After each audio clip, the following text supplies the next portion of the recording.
Hey everybody, today I want to give you an introduction to text analysis. The kind of text analysis we're going to learn about today is quantitative text analysis. We're going to learn new techniques for automated analysis of large amounts of text. But before we get into the nitty-gritty of the coding, I want to tell you a little bit about where text analysis came from and where I think it might be going to help you develop new and better forms of research with text analysis.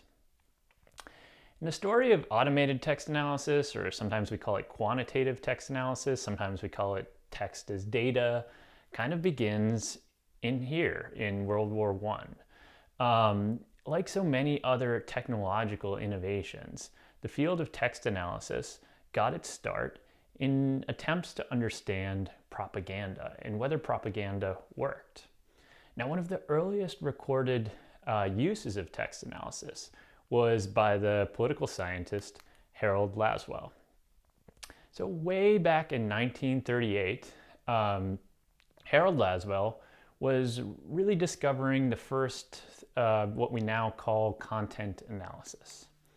So in 1938, Harold Lasswell wrote, "We may classify references into categories according to the understanding which prevails among those who are accustomed to the symbols. References used in interviews may be quantified by counting the number of references which fall into each category during a selected period of time, or per thousands of words uttered." So what he's doing here now seems rudimentary. Counting words within a document, and counting words within an utterance or a part of a speech, or some other segment of language. But Lasswell was way ahead of his time. Way back in 1938, the idea that you could turn text into data was completely foreign to most people. And the first textbook on content analysis wouldn't appear for almost 20 years later. But Lasswell wasn't only pioneering the study of content analysis, which was a precursor for a lot of the field of natural language processing that we use a lot today, and I'll be talking about in future videos. He was also really pioneering really clever stuff. He had people hooked up to heart rate monitors, to skin conductivity devices, in order to determine whether certain utterances, certain rates of word usage would actually raise people's pulse, blood pressure, and other things like that. So he was really looking at psychological and bodily responses to language way ahead of his time, stuff that we're still doing today, in fact.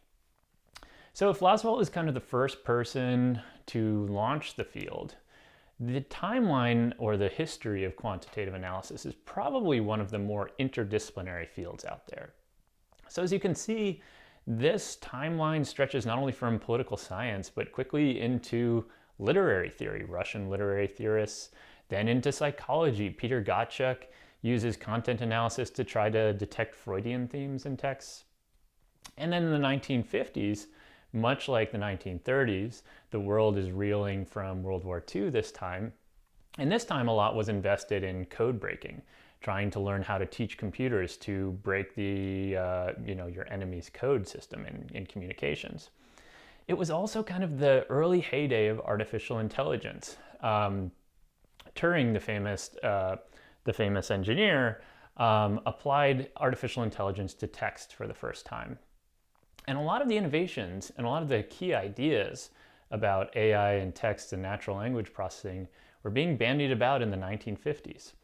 There was a long so-called AI winter, and we really didn't start seeing these things return until the 1980s and the 1990s, once we had the computing power to execute the things that we were thinking were possible in the 1950s. Then we see the first textbook, the first automated translation of another language, some early work in political science, some more work in literary theory, people using, for example, social network analysis to try to map relationships between different characters in Russian and German novels, a kind of precursor to the digital humanities movement of today. And then we see it go deeper into psychology and then deeper into linguistics, as linguistics and computer science kind of came together after the rejection of Noam Chomsky's formalism of language, the idea that language is kind of naturally evolving and always changing created an inherent challenge to mapping, charting, and looking at the distribution of word usage over time. And if linguists really wanted to formalize that and develop scientific theories of when certain words would be used, political scientists, sociologists, social psychologists really wanted to see how those words could be used as indicators for basic social processes or other kind of things that social scientists care about. And we'll see there's a lot of examples of those we'll go through. In 1985, the political scientist Phil Schrodt is introducing automated event coding.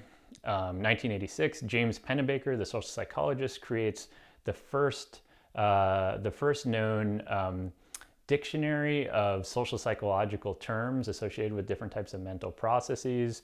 Roberto Franzosi introduces quantitative narrative analysis to sociology from literary theory.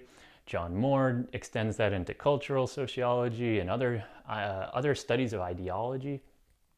Peter Bierman develops social network analysis techniques with Jim Moody and applies them to oral history data. And then we really start to see things take off in the early 2000s when we see the development of topic modeling, a technique for extracting latent themes from texts. And then really their mainstreaming into sociology, political science, and other social science fields. And also the creation of large conferences like the New Directions in Text Conference or the Tools for Text Conference at the University of Washington. So as I mentioned, this is probably one of the more interdisciplinary fields out there. It simply would not have been possible without the collaboration of literary theorists, political scientists, sociologists, computer scientists, linguists, and many more. So that makes it really exciting, but also challenging to wrap your head around the jargon, the vernacular, the very different ways that people approach it. So in future videos, I'm going to try to give you a solid grounding in that. But let me close by talking a little bit about the real value of learning these skills. And what I think the real value of learning text analysis is that you can open the proverbial black box. So often in social science, we develop theories about what people think or what people do or how groups of people act. And implicit somewhere in there is that languages or ideas or meaning systems are communicated between people. And for a long time, social scientists have been content to kind of impute those, to say they exist without directly observing them. And that was usually because we just didn't have the data, right? You could spend all day in some historical archives and read a lot about the French Revolution, very elitist accounts of the French Revolution for the most part.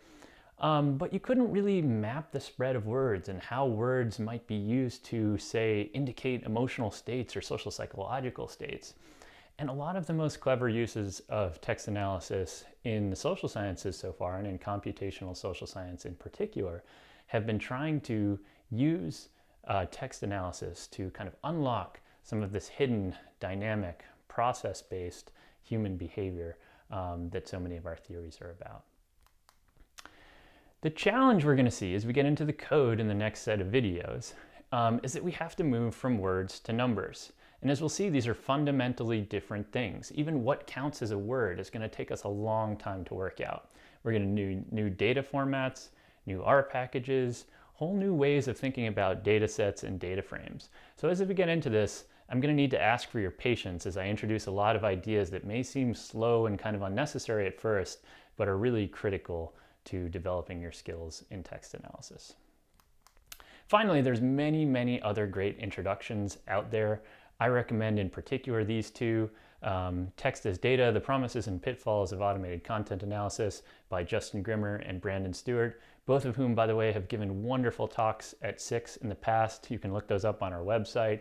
And James Evans and Pedro Aceves, Machine Translation, Mining Text for Social Theory, and that's in the Annual Review of Sociology. So I'll see you again soon.